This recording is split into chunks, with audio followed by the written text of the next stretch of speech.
Insta friends drugs party ವಿದ್ಯಾರ್ಥಿನಿ ಮೇಲೆ gang rape.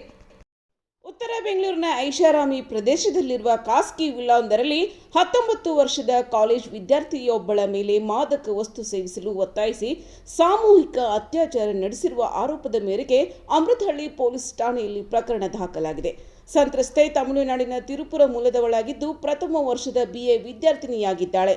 ಕಳೆದ 5 ತಿಂಗಳಿನಿಂದ ನಗರದಲ್ಲಿ ವಾಸಿಸುತ್ತಿದ್ದಳು ಎಂದು ಪೊಲೀಸರು ತಿಳಿಸಿದ್ದಾರೆ. FIR ಪ್ರಕಾರ ಜನವರಿಯಲ್ಲಿ ಇನ್ಸ್ಟಾಗ್ರಾಂ ಮೂಲಕ ಆರೋಪಿಗಳಲ್ಲಿ ಒಬ್ಬನಾದ ಡಿಕ್ಸನ್ ಸ್ಯಾಂಡೋ ಜೊತೆ ಪರಿಚಯವಾಗಿದ್ದು ನಂತರ ನಿಯಮಿತ ಸಂಪರ್ಕದಲ್ಲಿದ್ದರು. ಘಟನೆಯ ಮೊದಲು ನಗರದ ವಿವಿಧ ಸ್ಥಳಗಳಲ್ಲಿ ಇಬ್ಬರು ಭೇಟಿಯಾಗಿದ್ದರು ಎನ್ನಲಾಗಿದೆ. ಫೆಬ್ರವರಿ 14ರ ರಾತ್ರಿ ಡಿಕ್ಸನ್ ಕರೆ ಮಾಡಿ ಉತ್ತರ ಬೆಂಗಳೂರಿನ ರೆಕ್ಸ್ ವಿಲ್ಲಾ ಎಂದು ಗುರುತಿಸಲಾದ ಖಾಸಗಿ ವಿಲ್ಲಾದಲ್ಲಿ ಪಾರ್ಟಿಗೆ ಆಹ್ವಾನಿಸಿದ್ದ. ಫೆಬ್ರವರಿ 15ರ ಬೆಳಗ್ಗೆ ಯುವತಿ ಸ್ನೇಹಿತನೊಂದಿಗೆ ಸ್ಥಳಕ್ಕೆ ತಲುಪಿದ್ದಳು ಎಂದು ತಿಳಿದು ಬಂದಿದೆ. ಇನ್ನು ಪಾರ್ಟಿ ವೇಳೆ ಡಿಕ್ಸನ್ ತನ್ನ ಸ್ನೇಹಿತ ನಿಖಿಲ್ ಜೊತೆ ಅನ್ನು ಪರಿಚಯಿಸಿದ್ದಾನೆ. ಸ್ವಲ್ಪ ಸಮಯದ ನಂತರ ಇಬ್ಬರು ಗುಲಾಬಿ ಬಣ್ಣದ ಟ್ಯಾಬ್ಲೆಟ್ ಸೇವಿಸಲು ಒತ್ತಾಯಿಸಿದ್ದು ಅದನ್ನು ಸೇವಿಸಿದ ಬಳಿಕ ತಲೆ ತಿರುಗಿ ಪ್ರಜ್ಞೆ ತಪ್ಪಿದೆ ಎಂದು ಯುವತಿ ದೂರಿನಲ್ಲಿ ತಿಳಿಸಿದ್ದಾರೆ.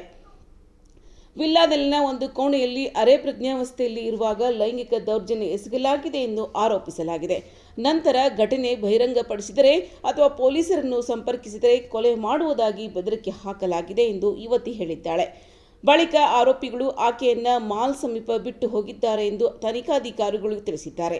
ಇದೇ ವೇಳೆ ಆರೋಪಿಗಳಲ್ಲಿ ಒಬ್ಬ ಫೆಬ್ರವರಿ 21ರಂದು ಸುಲಿಗೆ ಯತ್ನದ ಆರೋಪದ ಮೇಲೆ ಪ್ರತ್ಯೇಕ ದೂರು ದಾಖಲಿಸಿದ್ದಾನೆ.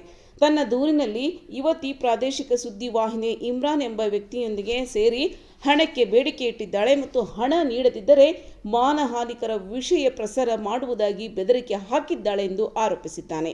ಪೊಲೀಸ್ ಮೂಲಗಳ ಪ್ರಕಾರ ಯುವತಿ ಲೈಂಗಿಕ ದೌರ್ಜನ್ಯದ ಆರೋಪದೊಂದಿಗೆ ಅಧಿಕಾರಿಗಳನ್ನು ಸಂಪರ್ಕಿಸುವ ಒಂದು ದಿನ ಮೊದಲ ಈ ಪ್ರತಿ ದೂರು ದಾಖಲಾಗಿದೆ. ಇನ್ನು ಬೆದರಿಕೆಗಳಿಂದ ಭಯಗೊಂಡಿದ್ದ ಕಾರಣ ತಕ್ಷಣ ದೂರು ನೀಡಲು ಸಾಧ್ಯವಾಗಲಿಲ್ಲ ಎಂದು ಯುವತಿ ಹೇಳಿದ್ದಾಳೆ. ಫೆಬ್ರವರಿ 17ರಂದು ಬೆಂಗಳೂರಿನ ಆಸ್ಪತ್ರೆಯಲ್ಲಿ ವೈದ್ಯಕೀಯ ಚಿಕಿತ್ಸೆ ಪಡೆದ ಬಳಿಕ ಸಹೋದರನಿಗೆ ಮಾಹಿತಿ ನೀಡಿದ್ದು ಆತನ ಸಲಹೆಯಂತೆ ಪೊಲೀಸ್ ದೂರು ದಾಖಲಿಸಲಾಗಿದೆ.